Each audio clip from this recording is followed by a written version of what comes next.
Baik, selamat siang. Perkenalkan, nama saya Bernadetta Germiari Damayanti. Saya adalah salah satu peserta Latsar CPNS Angkatan 24 dari Universitas Lambung Mangkurat. Hari ini saya akan mewawancarai dua orang narasumber. Yang pertama adalah dari mahasiswa atas nama Iyo, dan yang kedua adalah dosen atas nama Nurse Firda. Baik, hari ini saya akan mewawancarai mahasiswa untuk menanyakan seputar media sosial. Tapi terlebih dahulu kita kenalan ya. Siapa namanya? Iola Diva Dayusri, Angkatan 2020. Dipanggil siapa nih? Iyo. Iyo. Baik Iyo, saya sebentar lagi akan bertanya. Yang pertanyaan pertama ini saya tanyakan adalah, Iyo punya akun media sosial nggak? Punya. Boleh disebutkan apa saja? Kayak Instagram, ada WhatsApp, Line, YouTube, sama yang baru-baru ini ada TikTok juga ada. Yang sering dipakai saat ini apa? Yang paling sering tuh WA, Instagram, sama TikTok tadi. Banyak ya? Kalau boleh tahu nih, tujuan Iyo bikin akun media sosial itu apa? Pertama tuh selain jadi sumber informasi, terus juga kayak WA itu kan jadi sumber komunikasi kita ya, mempermudah komunikasi. Terus ada TikTok juga sebagai sarana hiburan buat saya sih. Hiburan. Baik, kalau misalnya dikerucutkan untuk media pembelajaran atau manfaat sebagai mahasiswa, apa nih buat Iyo?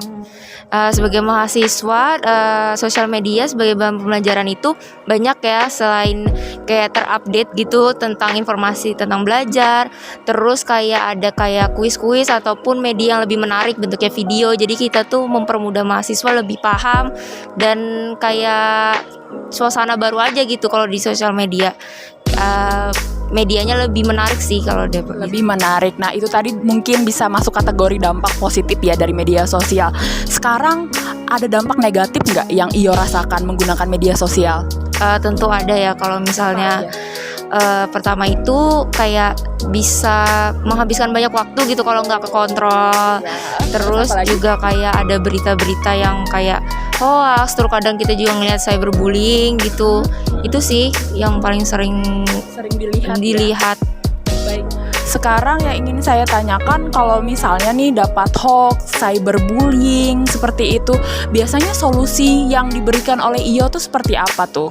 Bagaimana membagi waktu mungkin sebagai seorang user? Kalau membagi waktu tuh biasanya saya lebih mencoba mencari aktivitas fisik yang keluar dari penggunaan smartphone gitu. Terus juga kan di HP juga ada fitur untuk pengingat waktu penggunaan.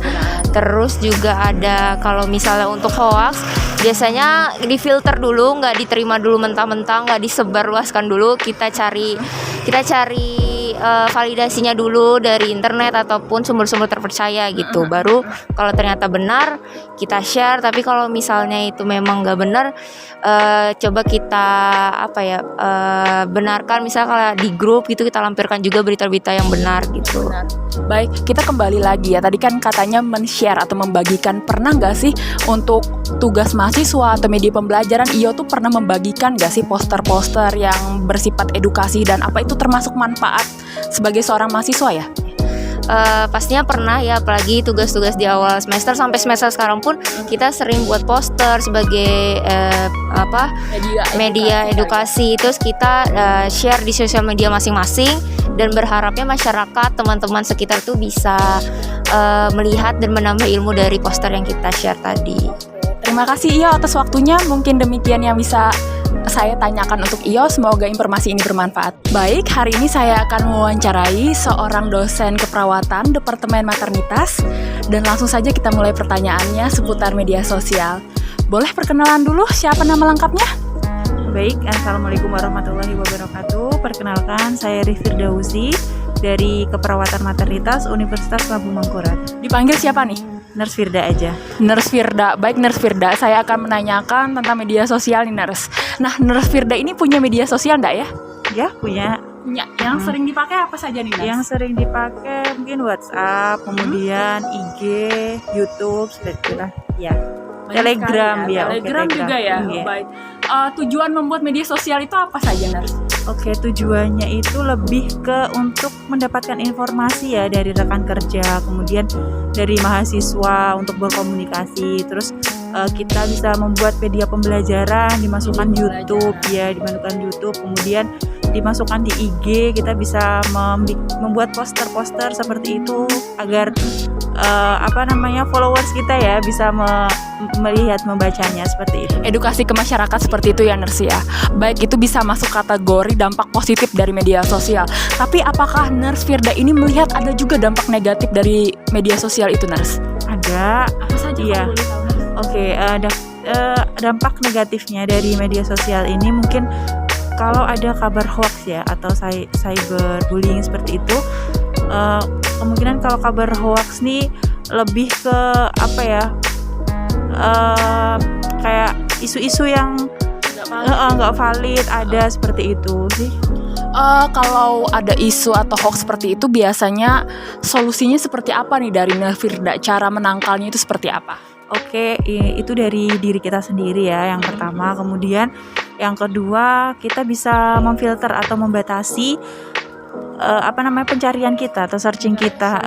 Kita bisa mengkategorikan apa yang akan kita cari seperti itu, sehingga kabar-kabar hoax seperti itu tidak masuk ke kita. Mungkin kabar ini bisa kita cari lagi atau tinjau ulang ya. Kemudian apakah benar kabar ini valid atau tidak ya. Kalau seumpama valid ya kita terima, tetapi kalau memang tidak valid ya kita hentikan. Tidak disebarluaskan. Iya, tadi tidak ya, Nurse, disebarluaskan. Iya. Baik, terima kasih Nurse Firda. Artinya media sosial ini bermanfaat sekali ya dalam dunia pendidikan dan penunjang informasi komunikasi.